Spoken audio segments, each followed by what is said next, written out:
and I think I'm ready. I love that you're doing this, Janelle.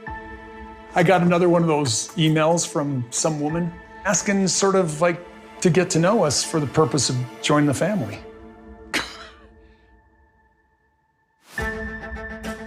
Kody called. He said that Hi friend, thank you for returning to my channel. God bless you. To receive news updates, please click the bell symbol and subscribe to the channel. 18 seasons of tapes they didn't want you to hear. This is how Kody Brown told his story. He discussed togetherness, religion, and the precarious equilibrium of a pluralistic way of life. However, what if the narrative we watched on television was never the true one? What if the words that may destroy were concealed in hours of unreleased footage? All of it?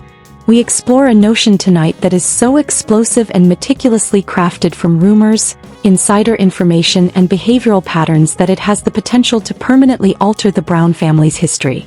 Did Kody's own admissions, uttered when he thought no one was listening, serve as the impetus for the demise of his family, his fortune, and his meticulously cultivated image?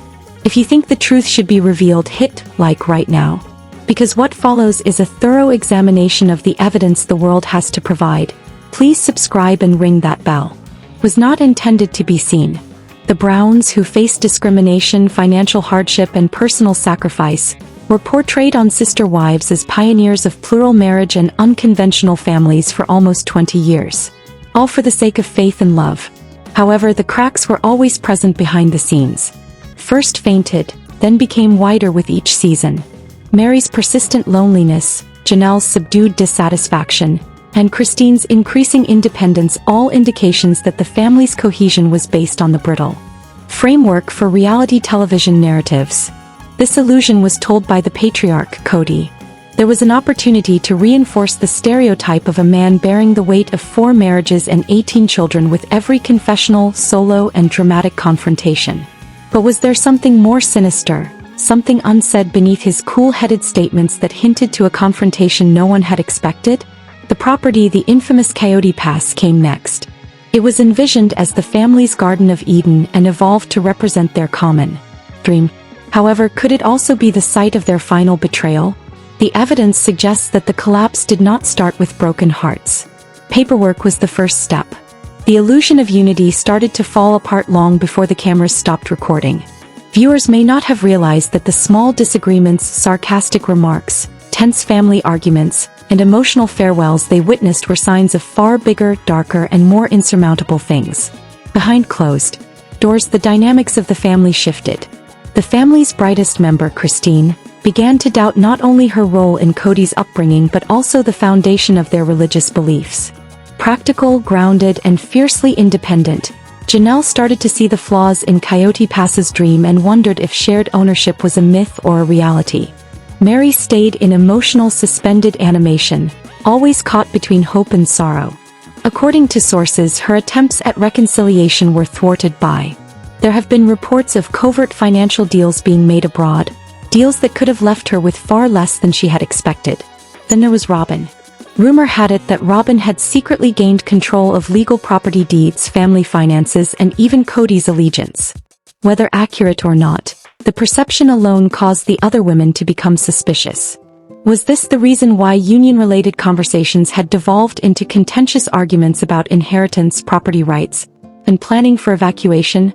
The tension was so high that, according to some theories, Kody may have spoken far more than he ever ought to have when he was angry. Times captured on production tapes that are never released to the public. Remarks that could destroy his dynasty and reputation if they were made in court. However, what was contained on those recordings and who was authorized to use them? The weight of secrets and anticipation, rather than the summer heat, pervaded the air within the courthouse. The Browns had previously faced cameras, criticism, and a lot of speculations, but not this time. Nothing that would instantly destroy their carefully cultivated reputation. By the gossip of the people closest to production. Not all of the Sister Wives footage was broadcast. Uncut confessionals, off-camera altercations, and unedited back-and-forths continued to be stored, saved, and unaltered for hours on end.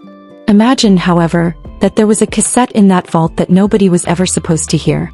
A tape that may tear us to shreds. Kody's weakest moments were captured on the supposed recording. He was a stressed-out man letting out things he had held hidden for decades, not the kind patriarch of TV interviews. Financial mismanagement, domestic disputes, and declarations of partiality that went beyond sentimental bias and straight into contractual betrayal. According to legal experts, if such a video were to exist, it would be enough to start arbitration or worse, legal action concerning marital contracts, property rights, and even the legitimacy of prior financial decisions. And the wives, Meri, Janelle, and Christine. They might not have been passive observers. The drama starts. On one side of a gleaming oak table are Kody and Robyn, lawyers hushed in their negotiations. The other wives, who had previously been bound by faith and family, were now united by a single purpose: to ensure that the truth was spoken across from them. Would the court allow the playing of the tapes, however? Would the harsh, uncompromising judge rule that the recordings are evidence or intumant? They're always protected by legal privilege? Would they mark the beginning of Kody's reckoning or the end of the Brown family as we know it if they were played? There was an electric charge in the air, and there was a near-cinematic quiet that pervaded the room, as though everyone there was aware that something monumental was about to be revealed. For months there had been rumors of the tapes. However, the conjecture now suggested that many sets of records were accessible. Documents were present, preserved, reproduced, and purportedly leaked from deep within the production, including conversations that had never been made public. The content was allegedly incriminating. Discussions about real estate transactions that differed from what was made public. A contentious issue involving money that was intended to be taken for Kody Pass but may have been diverted elsewhere. Most startling of all, Kody's own voice is said to have acknowledged that some marriages had turned into commercial agreements years before they were formally ended. This kind of data, according to specialists, would be explosive in arbitration. If true, it may dismantle the painstakingly crafted picture of a single, wholly happy family and contest allegations of financial impropriety, contractual misrepresentation, and possibly breach of trust. Beyond the legal consequences, however, the emotional toll was immense. Picture Christine, Janelle, and Meri's expressions, observing, listening, reliving years of assurances that, in the stark light of purported truth, now seemed hollow. And, however, if there are any tapes, they have never been played in public. Not in a hearing, not in court, and not even in online audio leaks. This implies that one question is hanging over the horizon like a tempest. And who has the smoking guns?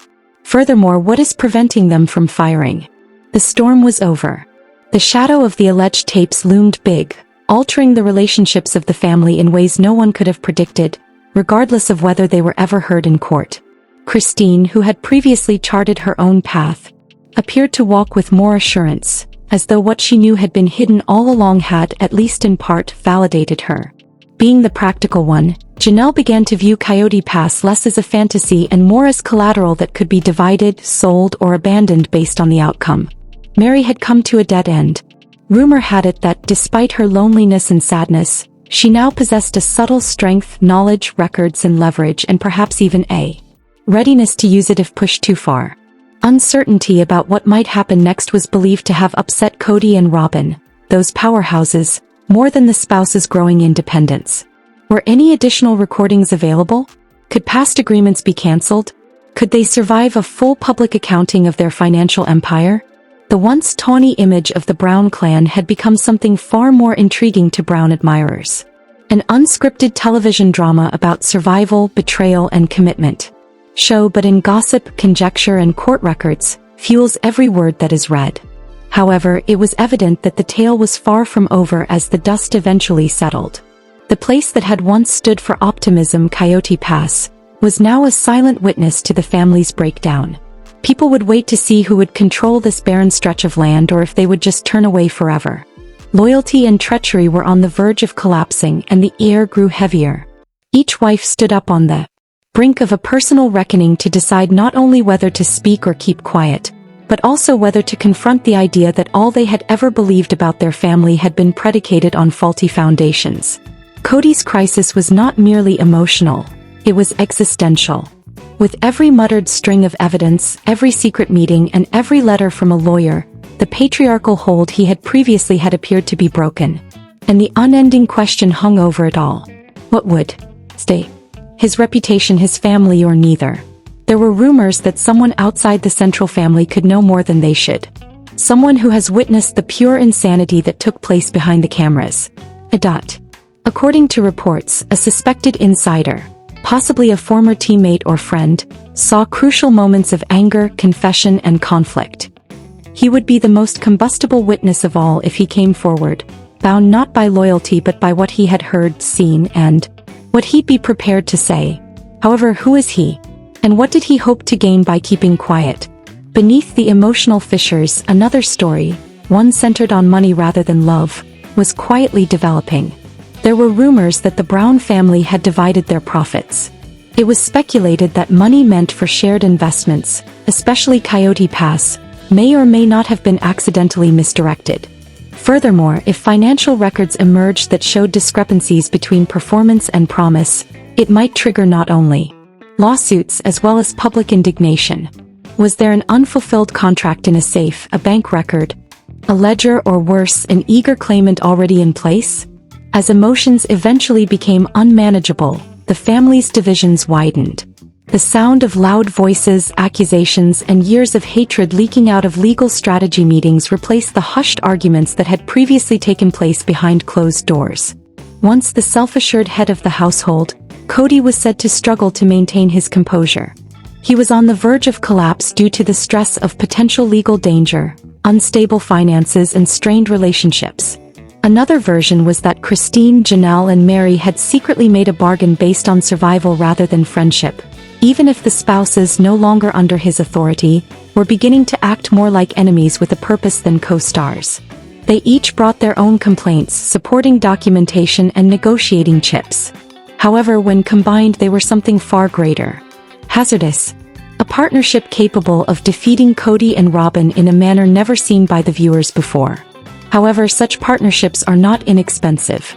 Now that the conflict had turned into a financial and legal war, could three women who had previously lived together in the same home truly trust one another? Or would someone change their mind before the truth was revealed? Lawsuit rumors were more prevalent, leading to a dramatic confrontation that felt more like a movie scene than a family dispute. Attorneys spoke in whispered terms about potential depositions, evidence vaults, and discovery requests. The courthouse, whether real or symbolic, served as the venue where the family's destiny would be decided by the law rather than by love. And as each day passed, the clock drew nearer, the stakes rose, and the likelihood of shocking revelations grew increasingly certain. With the prospect of a court case looming, the family history returned with painful clarity. Once promising marriages now recurred like tormenting memories in their brains. Rituals, speeches, and promises of lifelong companionship. However, these memories were accompanied by shadows, moments of doubt, whispers of partiality, and conflicts that had been shortened for television but never settled in real life. It became more obvious the farther back in the family's history they went. Every broken promise has consequences, and every break had a starting point. Robyn, who had always been Kody's staunchest ally, was the center of suspicion. And now, as she was no longer viewed as the attractive wife but rather as a potential lightning rod for emotional and legal fallout as allegations of financial irregularities and shifting allegiances grew. Would Robyn be the main character whose decisions affected how the entire drama played out? Or would she be the target of both the legal and public opinion courts? The stress escalated as the clock ticked down to potential legal action. Attorneys are accused of exchanging abrasive letters. The family braced itself for the worst as insiders whispered of sealed evidence. Each of them pondered inside how much they would risk for justice, truth, or revenge. Once a fantasy, the Coyotes' passage across land now seemed like a stage begging to be captured. One question, however, hung over everything even as the storm raged. When the trial eventually started, who would make the initial move? Finally, the day of reckoning had arrived. Instead of cameras, the courtroom was alive with tensions that were so acute that might break glass. Each member of the family sat prepared, their serene masks barely masking the internal maelstrom. Legal officials spoke in measured tones, but there was no discernible difference in the seriousness of their message. Allegations of improper financial management. The carefully crafted facade of harmony the family had long maintained was in danger of being destroyed by questions about who really owned the farm and the murmur of recording conversations. The hearings seemed to settle into a rhythm when an unexpected participant joined the fray. A former insider witness is said to have carried fragments of evidence that the family hoped had been lost to time in addition to testimony. Their testimonies painted a vivid image of arguing at night. Their motivations were as mysterious as the allegations themselves, but their unfiled understandings and secrets were traded like goods. Were they seeking fame, vengeance, or justice? Another surprise emerged as the legal teams fought. A signed affidavit, a potential contract, or a hidden document suggesting that financial responsibilities for Coyote Pass were not what had been stated in the press. If verified, it might reroute not only property ownership but also the narrative of who sacrificed the most and who might lose everything. Rumors circulated that one of the wives had provided the opposing counsel with sensitive material, which heightened the atmosphere in the courtroom, either out of survival, anger, or terror. If it occurred, this act of treachery shattered the tenuous alliance and gave rise to rumors that the case had irrevocably shifted against them. Every glance in the room was filled with distrust. Now that trust had been lost, it appeared irreparable. Amidst the quiet, Kody's expression indicated that he had anticipated this. Legal teams delivered what theorists called the vault of evidence, papers, possible recordings, and long-rumored bank records when the court resumed. The family's reaction was more dramatic than the introduction itself. Gasps, silent sobs, and the uneasy realization that when the truth was eventually revealed, the story was no longer about who was right but rather about who stood to lose the most.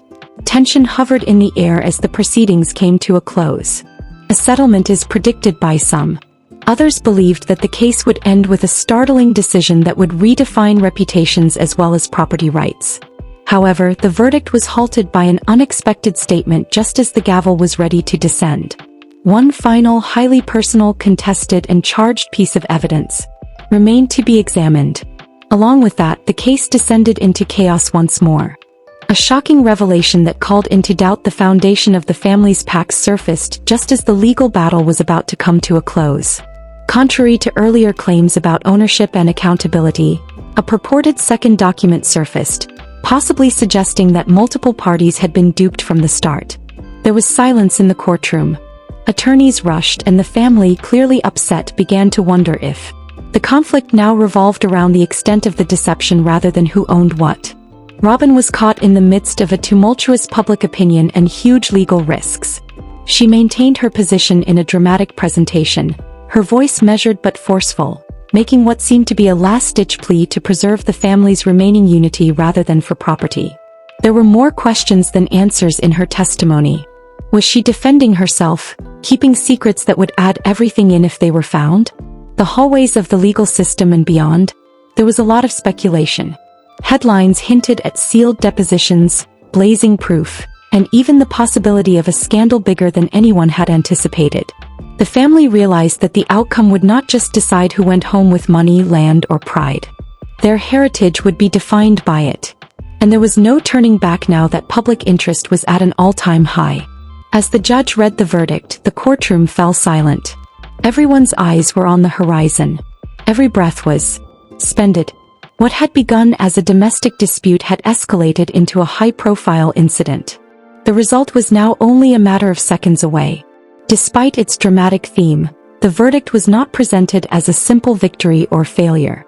Rather, it was described as a heartbreaking compromise, a choice that left everyone feeling only partially satisfied and questioning whether the effort had been worthwhile.